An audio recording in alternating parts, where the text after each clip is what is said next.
قُلْ أَرَأَيْتُمْ إِنْ أَصْبَحَ مَاؤُكُمْ غَوْرًا فَمَنْ يَأْتِيكُمْ بِمَاءٍ مَعِينٍ.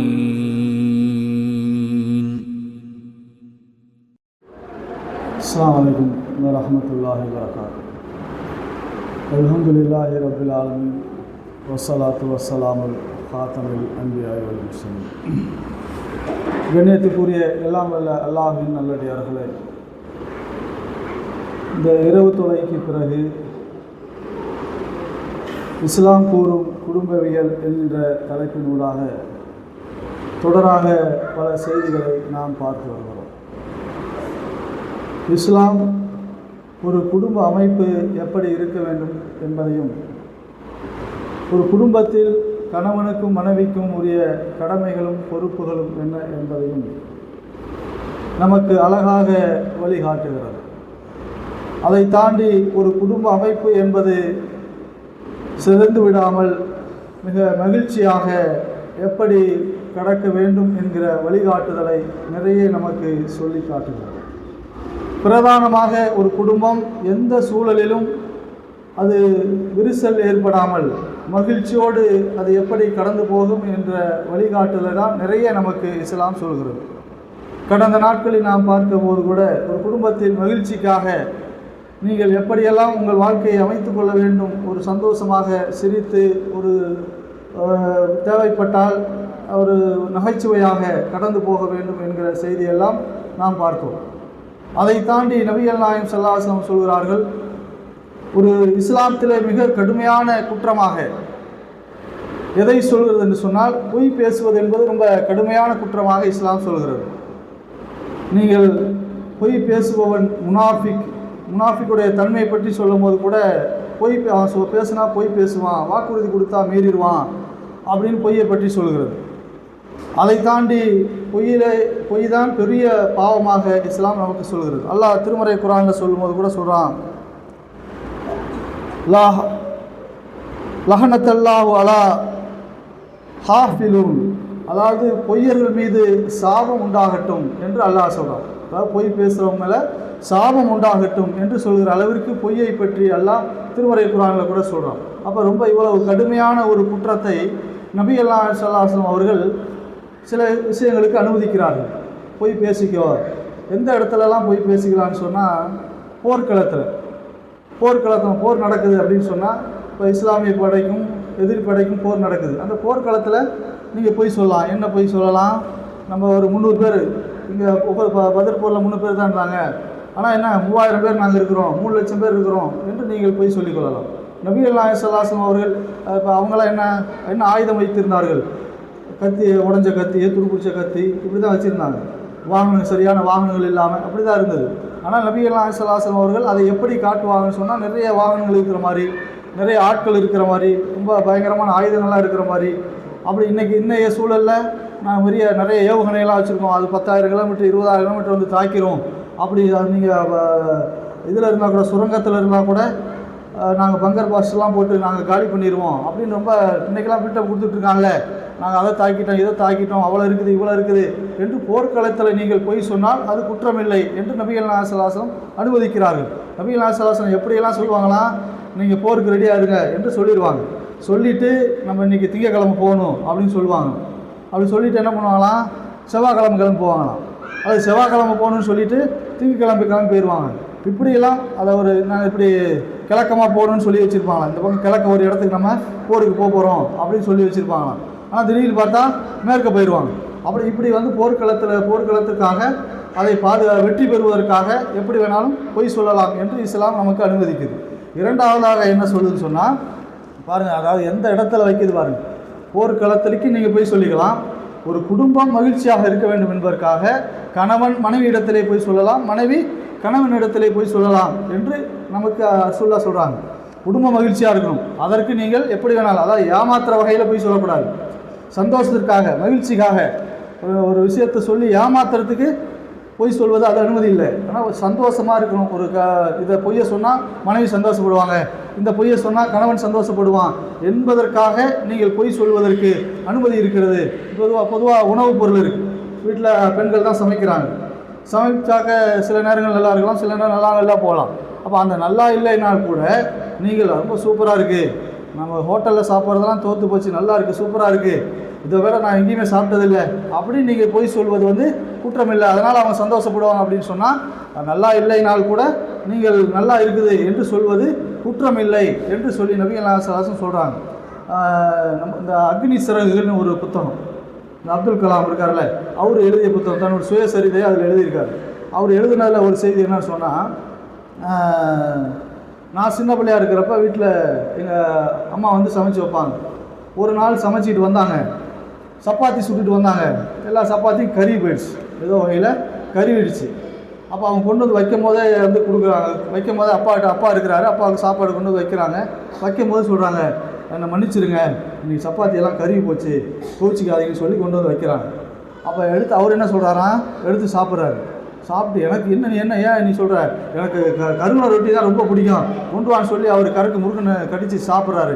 நான் அப்படியே ஆச்சரியமாக பார்த்துருந்தேன். அப்துல் கலாம் எழுதுறாரு, நான் ஆச்சரியமாக பார்த்துட்டு இருந்தேன். அப்புறம் அம்மா போனதுக்கப்புறம் நான் மெதுவாக அப்பாட்ட கேட்டேன், அப்போ உங்களுக்கு உண்மையாலுமே கருவு போன ரொட்டி பிடிக்குமா அப்படின்னு நான் கேட்டேன். அப்போ அவர் சொன்னார், இல்லை எனக்கு பிடிக்காது தான், இருந்தாலும் நமக்காக அவங்க சிரமப்பட்டு சமைச்சு கொண்டு வந்திருக்காங்க, அவங்க நல்ல எண்ணத்தோடு தான் சமைச்சாங்க, அது ஏதோ தெரியாதமாக கறி போயிடுச்சு, இருந்தால் நம்ம போய் அதில் குறை சொல்லக்கூடாது இல்லை, அதனால தான் அவங்க சந்தோஷப்படுத்தணுங்கிறதுக்காக தான் நான் வந்து எனக்கு பிடிக்குன்னு சொல்லி நான் சாப்பிட்டேன். ஆனால் இதை தான் ரசூலுல்லாஹ் சொல்கிறாங்க. அவர் செஞ்சு அதில் எழுதியிருக்காரு, அந்த வரலாறுல எழுதியிருக்காரு, அப்பா இது மாதிரி நடந்துக்கிட்டாங்கன்னு எழுதியிருக்காரு. ஆனால் நபிகள் நாயகம் ஸல்லல்லாஹு அலைஹி வஸல்லம் வழிமுறை என்னன்னு சொன்னால் இதுதான். அதாவது அவங்களுடைய மனசுக்கு நோகாமல் அவங்கள சந்தோஷப்படுங்கிறதுக்காக நல்லா இல்லைன்னா கூட நல்லா இருக்குதுன்னு நீங்கள் சொன்னீங்கன்னு சொன்னால் அவங்க சந்தோஷப்படுவாங்க. பெரும்பாலும் இந்த ஒரு வேலையை செஞ்சு கொடுக்கும்போது, உணவுகளை செய்து கொடுக்கும்போது, ஒரு பொது இடங்களுக்கு போகிறோம், அங்கே உணவு சமைச்சு கொடுக்குறாங்க, ஒரு கல்யாணமோ அல்லது இப்போ நம்ம இரவு சாப்பாடு செய்கிறோம், இது மாதிரி இடங்களில் சமைச்சு கொடுக்குற இடத்துல வந்து நம்ம எந்த சூழலிலும் குறை சொல்லிடக்கூடாது. உப்பு இல்லை, உப்பு நிறையா இருக்குது, காரமாக இருக்குது, டேஸ்ட் இல்லை, அப்படி இது மாதிரி ஒரு குறை சொல்லிவிடவே கூடாது எந்த சூழலிலும். ஏன்னு சொன்னால் அது நமக்கு அது மாதிரி இருந்தால் நம்மளுடைய மனம் என்ன நீங்கள் யோசிக்கணும். இப்போ நம்ம செஞ்சு கொடுக்குறோம், நம்ம ஒரு உணவு சமைச்சு கொடுக்குறோம், நம்ம யாருமே நல்லா இருக்கக்கூடாதுன்னு செஞ்சு கொடுக்குறதில்ல. இப்போ கணவனுக்கு மனைவி செஞ்சு கொடுத்தாலும் சரி, அல்லது மனைவி கணவனுக்கு செஞ்சு கொடுத்தாலும் சரி, எல்லாம் பொது ஒரு கல்யாணத்தில் செஞ்சு கொடுத்தாலும் சரி, நல்லா இருக்கக்கூடாது, யாரும் சாப்பிடக்கூடாது அப்படின்னு யாரும் செஞ்சு கொடுக்குறதில்ல. எல்லோரும் சாப்பிட்டு நல்லா இருக்குது, திருப்தியாக இருக்குது, அல்ஹம்துலில்லாஹ் சூப்பராக இருக்குது அப்படின்னு எல்லாரும் சொல்லணுங்கிறதுக்காக தான் எல்லாருமே செய்கிறாங்க. இந்த காரியத்தை எல்லாரும் செய்கிறாங்க. ஆனால் அந்த இடத்துல போய் நல்லா இருக்குன்னு செஞ்ச அந்த விஷயத்தை போய் ஒரு வேளை நல்லா இல்லாமல் போகலாம், அது நல்லா இல்லைங்கிறது செய்யக்கூடாதுங்கிறதுக்காக செய்யலை, யதார்த்தமாக ஏதோ நடந்துவிடும்.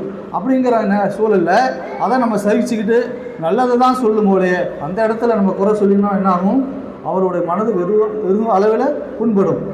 அதனால் என்ன சொல்கிறாங்க, நபிகள் நாயகம் ஸல்லல்லாஹு அலைஹி வஸல்லம் கூட சாப்பாடு எடுத்து வச்சேன்னு சொன்னால் நல்லா இருந்தால் சாப்பிடுவாங்க, இல்லைன்னா ஒதுக்கிடுவாங்க என்று தான் பார்க்குற மொழியை குறை சொல்ல மாட்டார்கள் என்று தான் பார்க்குறோம். இது பெரும்பாலும் பொது காரியங்கள் போகிற நம்ம என்ன செய்கிறோம், கல்யாணத்துக்கு போகிறோம், வேறு ஏதாவது வீடு குடி போகிற இடத்துக்கு போகிறோம், இது மாதிரி இரவு சாப்பாடு இந்த இடத்துல இது மாதிரி பள்ளிவாசல் ஏற்பாடு சாப்பாடு இந்த மாதிரி இடங்களில் என்ன செய்கிறோம், அசால்ட்டாக சொல்லிடுறோம். நபிகள் நாயகம் ஸல்லல்லாஹு அலைஹி வஸல்லம் சொன்னாங்க, நீங்கள் உங்களுக்கு சொர்க்கத்திற்கு நான் உத்தரவாதம் தருகிறேன், சொர்க்கத்திற்கு நீங்கள் 2 விஷயத்துக்கு எனக்கு நீங்கள் உத்தரவாதம் கொடுத்தால் நான் உங்களுக்கு சொர்க்கத்திற்கு நான் உத்தரவாதம் கொடுக்குறேன் என்று சொன்னாங்களே, அதில் ஒரு விஷயம் என்ன, 2 தாடைகளுக்கு இடையில் உள்ள ஒன்றுக்கு நான் பாதுகாத்துக் கொள்கிறேன் என்று நீங்கள் உத்தரவாதம் கொடுத்தால் நான் உங்களுக்கு சொர்க்கத்திற்கு உத்தரவாதம் தருகிறேன். இந்த நாவு தான் பெரிய பிரச்சனை. எந்த இடத்துல நீங்கள் போனாலும் சரி, யார் எந்த சூழலாலும் சரி, இந்த நாவை சரியான முறையில் பயன்படுத்தலைன்னு சொன்னால் பெரும் பிரச்சனையை ஏற்படுத்துறது இந்த நாவு தான். அது சரியில்லை, இது சரியில்லை, அதில் உப்பு இல்லை, அதில் இனிப்பு இல்லை, இது டேஸ்ட் இல்லை அப்படின்னு சாதாரணமாக நம்ம சொல்லிட்டு வந்துடுவோம். சாப்பிட்டா அப்படி தான் இருக்குது ஆனால் சொல்லிட்டு வந்துடுவோம். அது எவ்வளோ பெரிய பிரச்சனையை ஏற்படுத்திடுது, எவ்வளோ சிரமங்களை சிக்கலை ஏற்படுத்திடுது என்பதை சிந்திச்சு பாருங்கள். அப்போ நபிகள் நாயகம் ஸல்லல்லாஹு அலைஹி வஸல்லம் சொர்க்கத்திற்கே உத்தரவாதம் தரக்கூடிய ஒரு முக்கியமான விஷயம் இந்த நாவு. அந்த நாவை நாம் சரியாக பயன்படுத்தினால், குடும்பத்தில் சரியாக பயன்படுத்தினால் மகிழ்ச்சியாக இருக்கலாம். இல்லை நம்ம வாய் வந்த போக்கில் என்ன சமைச்சிருக்க, உப்பு இல்லை, புளிப்பு இல்லை, காரம் இல்லை, என்ன சமைச்சிருக்க அப்படின்னா முடிஞ்சிச்சு, அவ்வளோதான், அன்னைக்கு பிரச்சனை தான். அப்புறம் அதுக்கடுத்து அவங்க ஒரு சந்தோஷமாகவே சமைக்க மாட்டாங்க. ஒரு நாள் 2 நாள், ஒரு நாள் எதை யதார்த்தமாக சொல்லலாம், இல்லைங்கிறத சொல்லலாம். ஆனால் நீ தொடர்ந்து இதை சொன்னேன்னு சொன்னால் டேஸ்ட் இல்லை, அது இல்லை, இது இல்லைன்னு சொன்னால் நிச்சயமாக அந்த குடும்பத்தில் மகிழ்ச்சியாக இருக்கவே முடியாது. குறை சொல்லிக்கிட்டே இருந்தோம்னு சொன்னால் மகிழ்ச்சியாக இருக்க முடியாது. அப்போ மகிழ்ச்சியாக இருக்க வேண்டும் என்று சொன்னால் அதற்கு இஸ்லாம் காட்டுகிற வழி என்னன்னு சொன்னால், கூட குறை இருந்தாலும் சூப்பராக இருக்குது, அல்ஹம்துலில்லாஹ் நல்லா இருக்குது, உன்ன மாதிரி யாரும் சமைக்கவே முடியாது என்று சொல்லி பாருங்கள், நிச்சயமாக அது மகிழ்ச்சியாக இருக்கும். அதோடு சேர்த்து அழகை கணவனும் அதை சொல்லணும், மனைவியும் அதை சொல்லணும். கணவன் ஏதாவது செஞ்சு கொடுத்தா ஒரு சாராருக்கு மட்டுமல்ல, கணவனையும் சந்தோஷப்படுத்தணும், மனைவியும் சந்தோஷப்படுத்தணும். ஒரு சாராருக்குரியதல்ல. கணவன் ஏதாவது செஞ்சாக்க அதை மனைவி புகழ்வதும், மனைவி ஏதாவது செஞ்சால் கணவன் புகழ்வதும் அது பொய்யாக கூட இருக்கலாம். உண்மையாக இருக்கணுங்கிறது இல்லை, பொய்யாக இருந்தாலும் நீங்கள் அதை புகழுங்கள். அதில் நீங்கள் மகிழ்ச்சியாக இருக்குன்னா நீங்கள் சொல்லிக்கிங்க, பொய்யை கூட சொல்லிக்கிங்க. எந்த அளவுக்கு கடுமையாக சொல்லுகிற அந்த பொய்யை நீங்கள் சந்தோஷமாக இருப்பதற்கு பயன்படுத்தி கொள்ளுங்கள் என்று சொல்லி இஸ்லாம் நமக்கு அனுமதிக்கிறது. ஒரு ட்ரெஸ்ஸை போடுறோம், ஒரு ஆம்பளை ஒரு சட்டையை வாங்கி போடுறான், அது நல்லா இருக்குதோ நல்லா இல்லையோ, நல்லா இல்லைனாலும் கூட பரவாயில்ல, சூப்பராக இருக்குங்க, உங்களுக்கு தான் இது பொருத்தமாக இருக்குது அப்படின்னு மனைவி சொல்லலாம். அல்லது மனைவி ஒரு சேலை கட்டுறாங்க, சேலை கட்டினா நல்லா இல்லாமல் கூட இருக்கலாம், ஆனாலும் என்ன செய்யலாம், சூப்பராக இருக்குது, உனக்குன்னே செலக்ட் பண்ண மாதிரி இருக்குது சொல்லிக்கலாம், தப்பு இல்லை. அப்போ அதில் சந்தோஷம் வரும், நிச்சயமாக பெண்கள் சந்தோஷப்படுவார்கள், சொல்லிக்கொள்ளலாம். மகிழ்ச்சி வரும் என்றால், குடும்பத்தில் மகிழ்ச்சி வரும் என்று சொன்னால் நீங்கள் பொய் சொல்வது குற்றமில்லை என்று இஸ்லாம் சொல்வது. இன்னும் நிறைய விஷயங்கள் எப்படியெல்லாம், அதாவது அவங்கள ஏமாத்திடக்கூடாது, நாளைக்கு அது குற்றமாயிடக்கூடாது, அது மோசடி செய்வதாக இருந்து விடக்கூடாது, அந்த பொய் மோசடி செய்வதாக இருந்து விடக்கூடாது. ஆனால் மகிழ்ச்சிக்காக சந்தோஷமாக இருப்பதற்காக நீங்கள் பொய் சொன்னால் அது குற்றமில்லை. குடும்பத்தில் கணவன் மனைவிக்கு இடையிலே நீங்கள் சந்தோஷத்தை பகிர்ந்து கொள்வதற்கு பொய் சொன்னால் அது குற்றமில்லை என்று சொல்லி இஸ்லாம் நமக்கு வழிகாட்டுகிறது. ஆனால் முழுமையாக ஒரு நோக்கம் என்னன்னு சொன்னால், குடும்பத்தில் மகிழ்ச்சி இருப்பது தான் நோக்கம். அந்த மகிழ்ச்சிக்காக நீங்கள் எதை வேண்டுமானாலும் செய்து கொள்ளலாம் என்று இஸ்லாம் நமக்கு வழிகாட்டுகிறது. மூன்றாவதாக என்ன சொல்கிறான்னு சொன்னால், இன்னும் மூணாவதாக இந்த 3 விஷயத்தை சொல்கிறாங்க. அதில் 2 விஷயம் என்னன்னு சொன்னால், ஒன்றும் மனைவியை சந்தோஷப்படுத்துவதற்கு கணவன் போய் சொல்லலாம், ஒன்று கணவனை சந்தோஷப்படுத்துவதற்கு மனைவி போய் சொல்லலாம். இன்னொன்று என்ன சொல்கிறாங்கன்னா, நபிகளாக சொல்கிறாங்க, 2 மனிதர்களுக்கிடையே இணக்கத்தை நல்லுறவை ஏற்படுத்துவதற்காக நீங்கள் போய் சொன்னால் அது குற்றமில்லை என்று நபிகளாக ஸல்லல்லாஹு சொல்கிறாங்க. இன்னொன்று 2 பேர்த்துக்கு சண்டை, அண்ணனும் தம்பிக்கு சண்டை, அல்லது மாமனும் மச்சானும் சண்டை, இல்லை கணவன் மனைவிக்கு இடையில் சண்டை, அவங்க 2 பேர் பேச மாட்டேன்னு பிரிஞ்சிருக்கிறாங்க, ஏதோ ஒரு பிரச்சனையில் பிரிஞ்சிருக்கிறாங்க, பக்கத்து வீட்டுக்கார 2 பேர் பிரிஞ்சிருக்கிறாங்க, அல்லது நண்பர்கள் 2 பேர் பிரிஞ்சிருக்கிறாங்க, இது நமக்கு தெரியுது, நம்ம கேள்விப்படுறோம்.